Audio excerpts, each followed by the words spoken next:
गर्मी के मौसम में सही बात। अच्छा, वहाँ कब पानी पड़ जाए और कब बादल गिर जाए ये पता है किसी को? पता है? नहीं। उनको कहा जाता है कि कश्मीर की वादी में मेरी माँ का बसेरा है।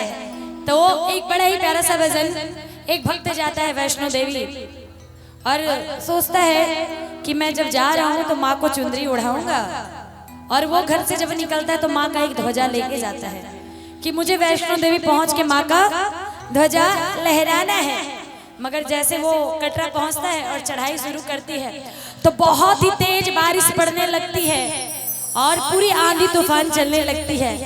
तो वो माँ से गुहार करता है। क्या सुनिए, बड़ी अच्छी लाइन है। क्या हो मोरी मैया की चुनर उड़ी जाए। भक्त कहता है क्या? हो मोरी मैया की चुनर उड़ी जाए, पवन धीरे धीरे चलो री, धीरे चलो री पवन धीरे चलो री, धीरे चलो री पवन, अरे धीरे चलो री। हो मोरी मैया के चुनर उड़ी जाए।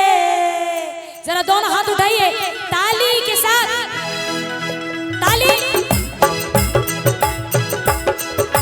क्या बात, क्या हो, क्या हो। ए भाऊजी सब ताली, ताली। क्या बात, आहा, ओहो।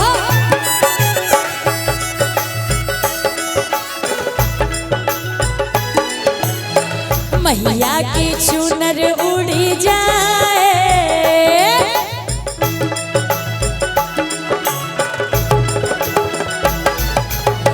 मैया की चुनर उड़ी जाए, पवन धीरे धीरे चलो री।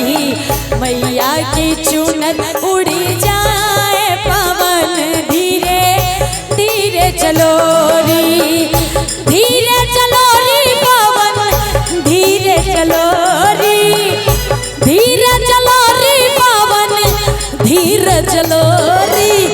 मैया की चुनर उड़ी जाए।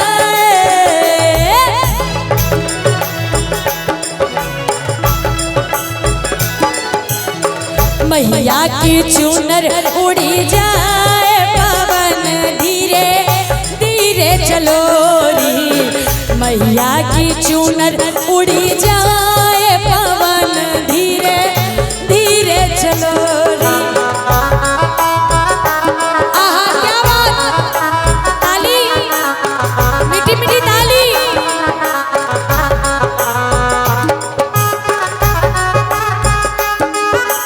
जय हो।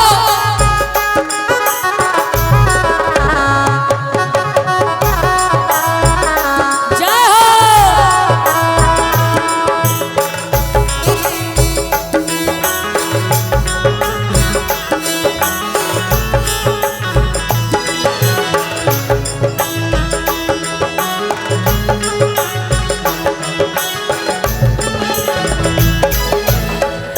कैसा भवानी तो है जलवा चढ़ाऊं मैं,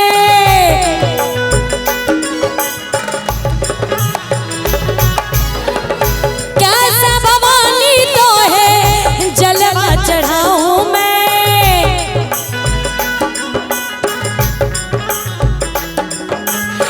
जलवा तो गिर गिर जाए,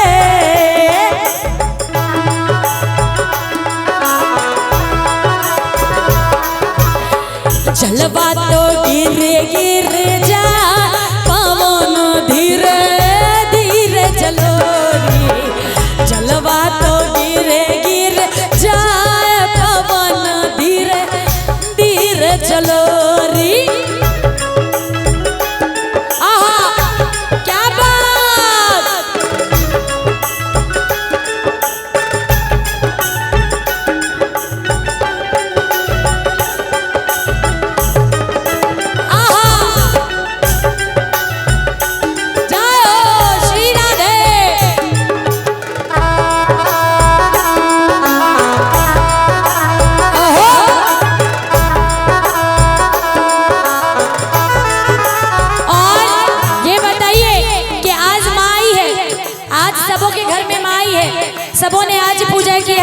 कितने लोग खुश हैं कि आपके गली मोहल्ले में माँ आई है?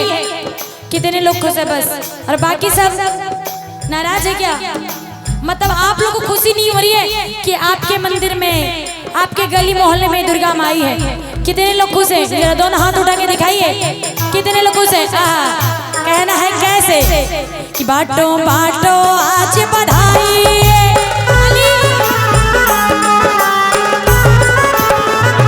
घर में मैया रानी आई है, ताली हो बाटो बाटो आज बधाई, घर में मैया रानी आई, बाटो बाटो आज बधाई, घर में मैया रानी आई, हो कैसे बेसवार हो मेरी मैया, कर सोना श्रृंगार मेरी मैया, कर सोना श्रृंगार।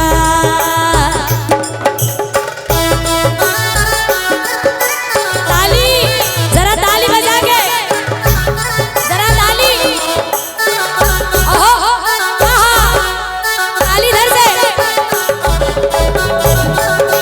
जय हो।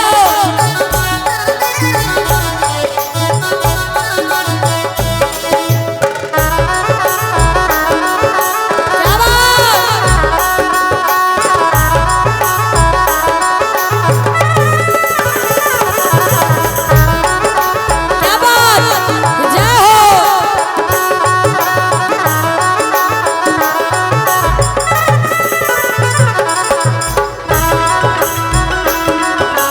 आहा, जय हो, क्या बात।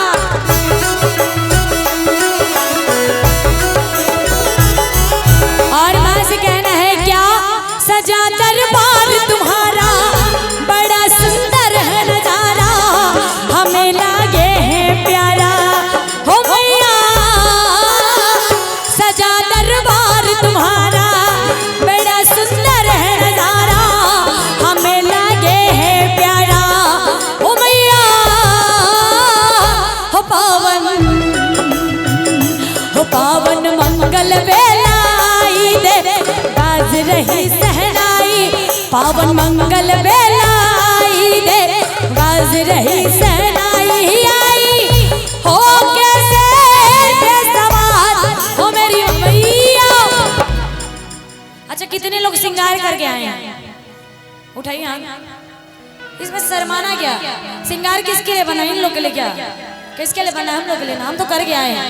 कितने लोग श्रृंगार करके आए? जरा दोनों हाथ उठाइए, करके ले जो सब है, मगर उठाइबा कोई नहीं कि उठाइए तनी हाथ एकदम लंबे लंबे, उठाइए पूरे पूरे एकदम लंबे लंबे हाथ। बोलिए सच्चे दरबार की, जरा ताली दोनों बजा के देखिए, हाथ तनी उठाइएगा ना तो मैया तनी को नसीब कर देगी। जरा दोनों हाथ उठाइए पूरे पूरे और ताली बजा के कैसे कि मेरी मैया कर सोना श्रृंगार, मेरी मैया कर सोना श्रृंगार।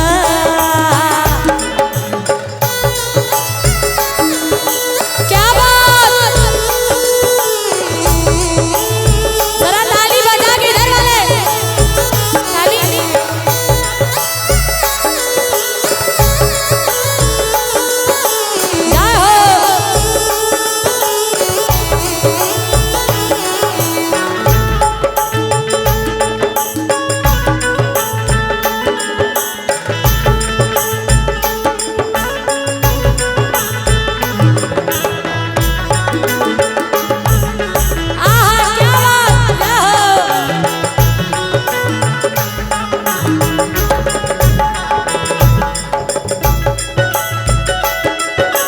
जय हो।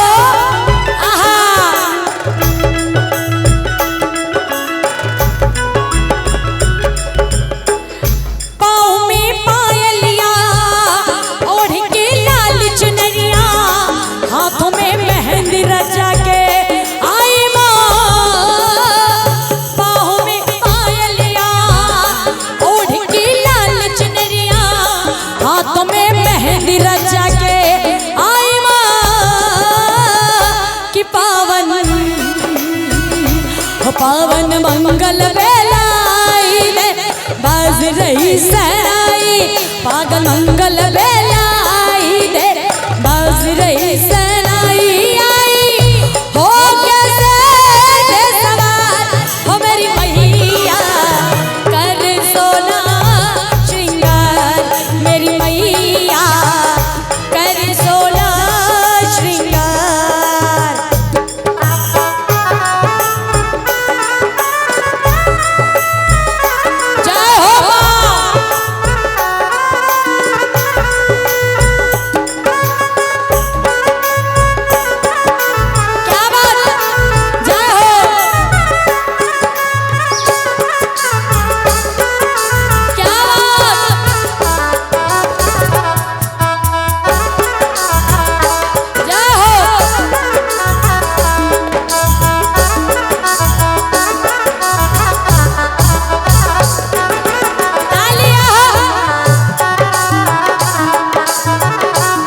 तो आप लोग बोल सकते हैं ना।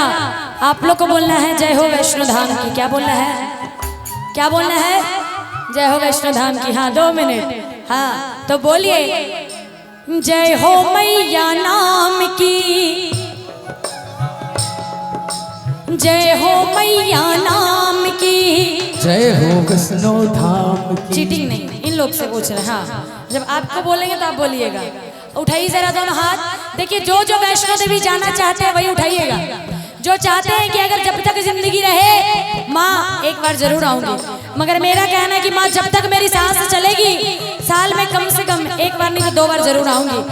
और ये फिर जाने वाली हो दर्शन करके। जरा उठाइए दोनों हाथ और बोलिए जय हो मैया नाम की, जय हो वैष्णो धाम की, जय हो मैया नाम की, जय हो वैष्णो धाम की। हो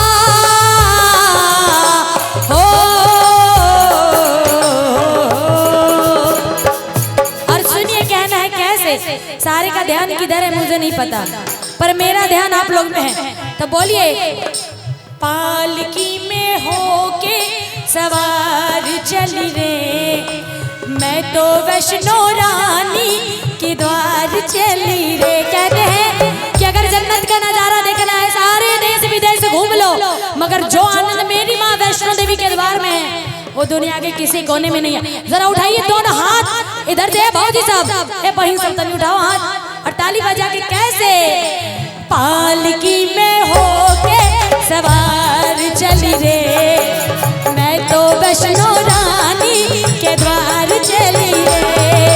पालकी में होके सवार चली रे, मैं तो वैष्णो रानी के द्वार चली रे। कोई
नवरात्रि चल रही है और खास करके आज की रात की जागरने की रात बोलते हैं।